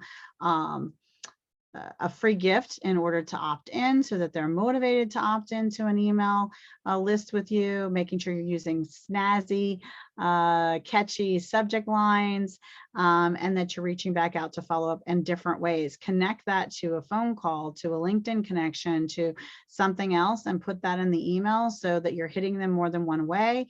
And then you will move to the top of the pile for moving them to action. Remember, we talked about the psychology of people and what moves them to action, and make sure you're incorporating words that speak to that personality type when you're working on this. Now, networking, oh my gosh, I have an entire list of amazing networking groups and organizations and associations. You can ask me for that later. Social media, super important to keep relevant and top of mind. Here's some of my favorite. I'm adding to this Alignable. There's another site called Alignable. So if local and regional business is really good for you, Alignable is the way to go, because it's much like LinkedIn. However, it's more like swimming in the lake and reaching out to relationships in a lake versus the ocean. And so you can have a much more powerful impact, much more client results with a smaller amount of effort, and you can be heard. Right? Video presentations, videos will work for you while you are sleeping. Take the time to cut video because video is your friend. It will keep working for you long after you are not working. You're sitting on the beach and in the sand, and that video is still working for you. So speaking live from stage, this is a really important thing to do. You can do this for national associations. You can do it for summits, virtual summits. I have a whole talk I do on 9 ways to get speaking gigs on LinkedIn. I have a whole ton of places for free that you can register as a speaker or network and hear about live speaking opportunities every single week. Talk to me about it. I'm happy to give it to you. Cold call isn't really a thing. Even however old that business card is that's got dust on it at the bottom of your desk, or that you found down slid behind between the filing cabinets, and you have this old business card in your hand, blow the dust off of it, microwave that puppy, man. There is no such thing as a cold call. You reach out to them, find out a little bit about them. They're on LinkedIn. They might not be in that job anymore even. And you can say, hey, I ran across a business card of yours when you were with XYZ company. You know, I was rearranging the office and it was stuck between the filing cabinets, and OMG, what are you up to now? And how can we help each other, right? So you can breathe life back into everything. All leads are microwavable, and there's no such thing as a cold call, because every call can be warmed up with data and research, you know, if you take the time. You can purchase leads, but it's expensive. Sometimes it's worth it. You've got to look at the return on investment. Also, having 5-star Google reviews will move you to the top. So make sure you set up your Google My Business and start making it a plan and an action plan just just to get Google reviews. You want at least 100, and it is not impossible. Old school ways are not gone. You can still advertise on the radio, in the newspaper. There's still local community websites that you can pay to advertise in. There's magazines that are specific to your industry and your decision maker. Other publications, some of these magazines are both online and in print, so you kind of double your effort. I mean, there's all kinds of ways to run ads. Okay, I do want to show you this. What's my time now? Oh, I'm still good. Yeah, you're still good. Check me out. All right. So I'm going to show you some of this other stuff then. 1 second here. All right. So this was the ringless voicemail drop I talked about earlier. Since it's sort of challenging to go back and forth, I waited, but this is the one this is my affiliate link. And actually, I'm going to put this in the chat. The spreadsheet that the action plan spreadsheet will get emailed to you by Bunky when you get the video, but this is the link for that. And I also wanted to talk to you about, oh, I was going to tell you the reason I chose this one is because you don't have to, they have pricing set up for just a one-time blast. So no monthly commitment, like you don't have to pay month to month, right? So if you wanted to just do a little test one to just a group of people you actually know with your own voice that says, hey, it's Jessica, we haven't touched base in a long time, came across your contact information, thought I would leave you a message, also sent you an email, please grab some time on my calendar and we'll catch up. And that's it. It's a live voice message. It goes out to 50 or 100 or however many people you wanted to, and also correspond that, as you saw that I mentioned in the voicemail, an email. And then in the email subject line, it's going to be regarding voice message, right? Your name dash regarding voice message. This is a powerful formula and combination to get people to actually open that email and respond, because between the phone call and the email, it looks very personal, but guess what? It's very automated so that you can have a life and still sit on the beach, because, you know, kind of all about the beach, right? Remember? All right. Another thing that is a free resource and tool. Remember I told you you need multiple revenue streams, so that 25 clients that you had last year, you can make even more money on them without providing them more service, more work, or more effort, because why would you want to do that? Why wouldn't you want to make money without doing the work? I do. I want to make money without doing the work. Anybody else? Just me? Okay. So here is a site that I am an affiliate with, and it allows a business owner to set up an account for free and shop around the marketplace. And what kinds of things will they see in the marketplace, you ask? Well, I chose this one because it collaborates with what I do. I do sales and marketing and LinkedIn and social media training, and I have a virtual assistant membership program. So sales and marketing is a lot of things. And guess what? One of the things I am not super heavy on SEO or website design. I am not big on ad space, or there's whole programs and solutions that will help you get 5-star reviews. Talk about them a lot, and it's important to have them, but I don't do that as a service. There's also, all my clients need custom logos created, or to be set up on online business directories to help them in organic searches. They need merchant service processing. They need social media banners created for them. They need video story board videos. Remember I was talking about the whiteboard video that explains everything that your business does, because people don't have an imagination, they can't see it. This is good stuff, right? They also have a targeted, really hyper targeted. I love this mailing system. This mailing system, you could actually, if you were a realtor or someone who wants a specific area to target, a realtor could outline just the waterfront properties on a map, and that's where their postcards would go. Like, how stinking cool is that? Super, super targeted. And anyway, lots and lots of different services that, guess what? Another lead purchase service, all of these things. I don't auto texting program, business creative funding, you know, motion graphic videos, all kinds of stuff, right? I don't have to do any of these things, but my clients need all of them. And so why wouldn't it make sense for me to have an affiliate link and receive some of the revenue if they choose any of those things, right? We also talked about We also talked about in the slides personalities, right? And I use bank, and I have a special code for that as well. And so I'd be totally honored if you remembered me, if you decided to look into it more, to do something with it, and ask me about my link. But what it does is there is a Google interface when you pay for the program. And if we give it a hot second, because I'm zooming and sharing and running all kinds of software here. Let's see. I'm gonna pull up a different person and see if that helps. Because at the moment, come on, pull it up. Let's put advanced. Anyway, when my software is not overtaxed, it pulls everything up. It also tells me what code to speak to him in, and then it adds him to my CRM system. So I have a CRM system built into this as well, and it gives me all of his information, and it automatically, with a click of a button, adds it to my CRM system. So I'm not manually doing all of that. And a matter of fact, I have a team member log in and do all of this part for me, so that I'm not doing the clicking or the manual, but it speeds it up versus having my team member having to manually enter all of those things. And it's a wonderful feature. And again, it does help me communicate better with them.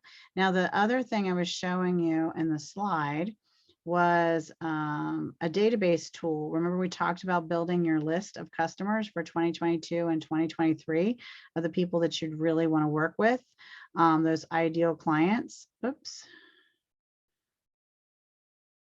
I had to put my code in. The library system, not just in our country, but in many parts of the world, because I've helped clients all over the world find solutions like this, similar to this software in their countries. And guess what? Paid by the library systems. And it's really helpful. And I'm just going to give you a quick example.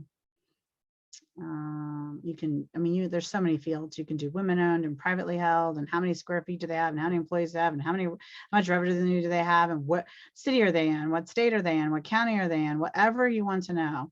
Are they women owned? Are they private? Are they public? Are they, what keyword industry are they in? I mean, there's just a million things you can learn about this. And you can export them up to 1,000 at a time into a spreadsheet. You can save your searches. There's so much you can do with this. And the information they give you is second to none. They give you how much annual revenue they make, are they public or private, what their SIC and NAICS codes are, which is the government numbers that describe the services and products they have. Here's one people do not pay attention to.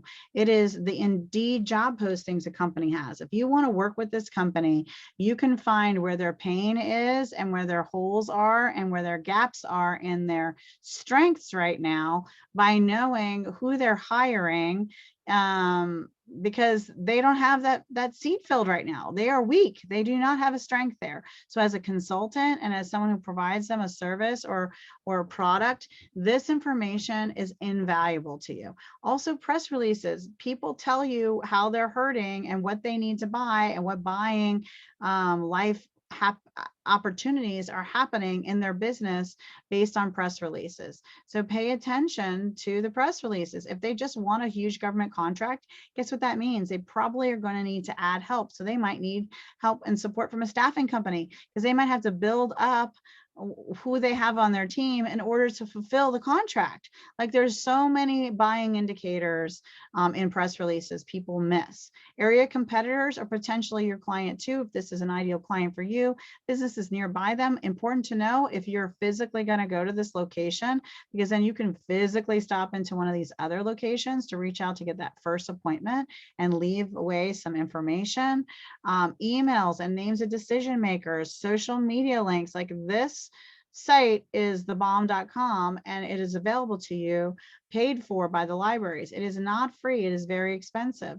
The other thing I promised to tell you about, and I keep talking about all the amazing little people, that wonderful, brilliant, smart resource people on my team that help me, and I find them from this site. And I'm going to share with you again. I have a link, and if you use my link, I get love and love and support. So I am going to drop in my personal link for that site into the chat, and I'll make sure that Bunky, maybe we can make sure all these links go into the email that follows up too. We'll give them the spreadsheet and all of these other links. Yeah, I'll include all the links.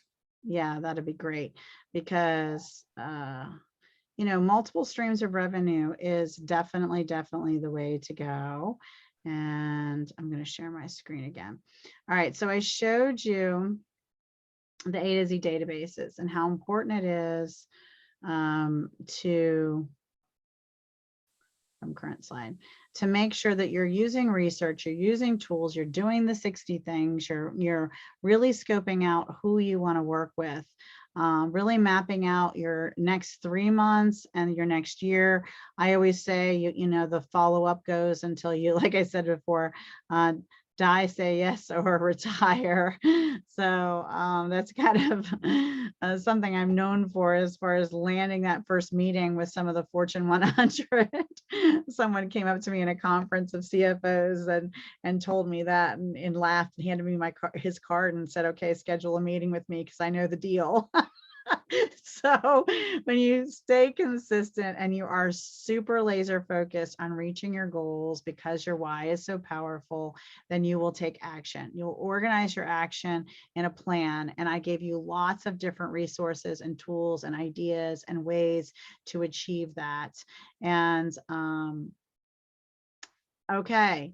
So let's go through some of the sales step process. Okay. So having a very targeted list for the remainder of this year and up through the next year, connecting with them. Well, first, once you've researched the list on like an A to Z, the next step is looking at their website itself, looking for them on LinkedIn, Googling them and verifying some of the information, because the CFO on this database might not be the CFO anymore. Maybe they recently picked up a job somewhere else, right? So you want to verify your data and use that A to Z as an anchor, as a starting point for your research. You also want to know what their mission and their vision is and the cause they care about. And then you're going to find them on LinkedIn. You're going to email them and you're going to send them a LinkedIn invitation. You're also going to give them a call, right? And you're going to link all three of those things. You're going to link the email, the LinkedIn, and the call to one another. So in your LinkedIn message, you're going to say, hey, you know, I reached out to you via email and I may drop you a quick call, hoping to schedule some time with you, the appropriate member of your team. And then move on from there. And then the same in the email and the same in the voicemail. So in the email, it's going to say, hey, sent you an invitation to connect on LinkedIn. Also probably drop you a quick call. Looking forward to having an appointment with the appropriate member of you or your team. This works. I have landed some of the biggest meetings in the country with the CFO and their team live on their site, at their location, at their headquarters, in their fancy schmancy decorated places with this technique. Okay. And in your call, you say, hey, I sent you an email and a LinkedIn invitation. I'd really be grateful to have a meeting with you or the appropriate member of your team.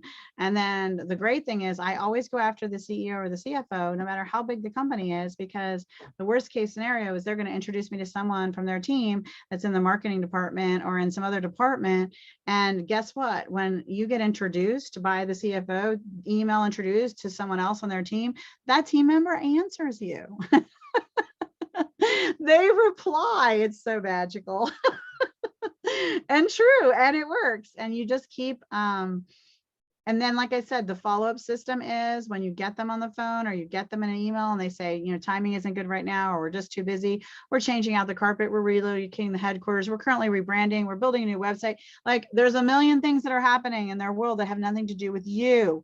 Okay, they are not putting you off. Real things are happening in their world. And you say, great, I totally understand. Can I reach back out to you early fall, beginning of winter, next spring, early summer? Give them a season, give them a reason to say yes and no at the same time, and then put that puppy in your CRM and follow back up, follow back up. Did I mention you need to follow back up when they said you could? So that you can say, hey, as promised, I am showing back up because you said that this would be better timing. Can we set that meeting now? Okay. Let's see. Look also at annual conferences and associations that your ideal customer is a member of. So if I'm calling the CFO and he's having me call back in the fall, you better believe I know what national associations he's a member of that have annual conferences that he's probably attending, that I'm going to make sure my butt is there. And I'm either a speaker, a keynote speaker, or a speaker for a web interactive workshop on the site during the conference or virtually on their portal. And I've done all of those things. So that's another good thing to know. Let's see. Also, we've talked about A to Z databases, looking at people who are nearby them if you're going in person, to make sure that you can hand drop off information to get that request for that first appointment, especially if they are your ideal person. Make lots of notes and schedule the next upcoming thing in your CRM system so you don't miss your calls, and go through your past client and calendar and referrals and ask for those referrals. You know, it's super important. They can do a LinkedIn intro or an email intro like we talked to before. And I've had people do text message intros and all that jazz, right? So one of the things I like to do is also called in the sales space anchoring and farming. And this works really good, whether it's a small industry or a big industry. So maybe whether it's, and I have experience with this too, whether it's flooring companies across the country, hospitals across the country, universities, it doesn't matter how small or how big, all of these industries anchor across the country. So I like a bigger organization if you work with bigger clients. So a hospital, a county government, a public school system, a major employer that's recognizable locally as a big business. Get them as a client and then go through any other major employer in that region or any other business in that region that falls to fit in your ideal customer. You anchored that. It's almost like an anchor store on a strip mall, right? There's always like a giant or a bigger store that everyone's going to flock to and everyone's going to go to, and then all the little stores go because there's an anchor store there and they know it's going to get foot traffic, right? So you do that as a reference, and then you can farm across the country. So you can take that hospital or even that small business industry and look for their national association and start reaching out to other hospitals across the country, anchoring that hospital as a reference, right? And so you have a reference in this industry, which now means you can go national, head up and show up at their annual conferences, and you have someone to say, yes, we have successfully supported and relieved a pain for a person in your exact same industry who looks just like you. Remember, keeping up with the Joneses and all of those kinds of concepts do play their part. All right. To reach any goal, you're going to need to review. Remember, I told you there'd be some days that you're going to have that you need to maybe anchor yourself back to that why and that goal 100 times a day. And that is why the why is so important, because it helps you keep moving forward and it keeps you pulled out of the dumps on the days that are challenging. Now, I also say, if you're having that rough of a day, you know, maybe gift yourself the day off and meditate and go sit by the water and charge your battery so that you can come back fierce and fabulous and more fantastic than ever. I do things like meditate and journal and go through your vision book and, you know, post a vision board next to you so you see it all the time that complements your vision book. That is like a little mini, like the short story of what are the footnotes of the novel, right? So the vision book is the novel, and that vision board next to your desk is the footnotes. But remember, it's double-sided so that you can turn it around and flip it over, and keep things moving with your mind, your creativity, and your subconscious. Tell other people about your goals. Get accountability partners. Keep your mindset that success is more about how and when, not about if. Okay, this is not if this will happen. It is like, no matter what I have to try, no matter what I have to do, I'm going to push through and achieve this goal. Have this mindset. This is imperative to actually achieving any goal, right? It's how any of the greatest things that have ever occurred, any of the greatest inventions, including the light bulb, it wasn't about if, it was about which material and how he was going to make that darn light bulb light up no matter what it took, right? And he was going to try every kind of fiber on the planet, any kind of resource to see what he had to do. He was going to test every one until he exhausted all possibilities. It was not about if, it was about when it was going to happen and what kind of resource he needed to fill that space to make that bulb light up. Okay. And so that has to be your mindset. And that is where you have to take yourself with your vision book and with your goals and with your meditation and everything you're doing. Humans, and to help get yourself there, think about the amazing things humans can achieve. And many humans with much more limitations than you and I have achieved unbelievable things. So as a human race, we are amazing. And if we imagine it, we truly can achieve it. And with that, I say thank you for spending this time with me. And I hope I have helped you take the big why, break it down to mini goals and mini whys and action plans that are achievable and believable and doable. So I'm Jessica Koch, and it has been my pleasure to spend this time with you. Thanks, Jessica. That was a lot of good information there.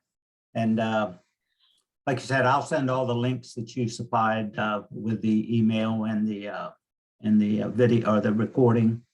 And hope everybody enjoyed it. Anybody have anything they'd like to ask? Any questions? I know. I would love it if you would share either a question or anything that you loved, like the piece of information that got you the most excited that we shared today.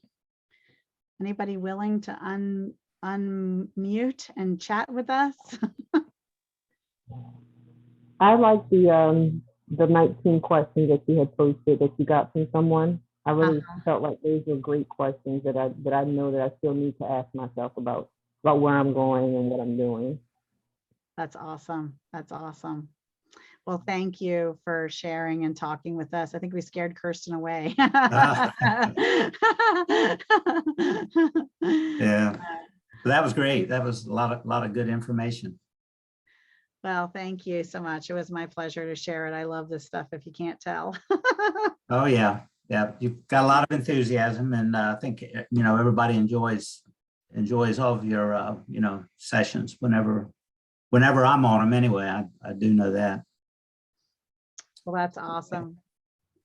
All right, well, till next time. Oh, and when is our next one? I think I have a next one coming up in April. I think you do have one in e-commerce. Trying to think.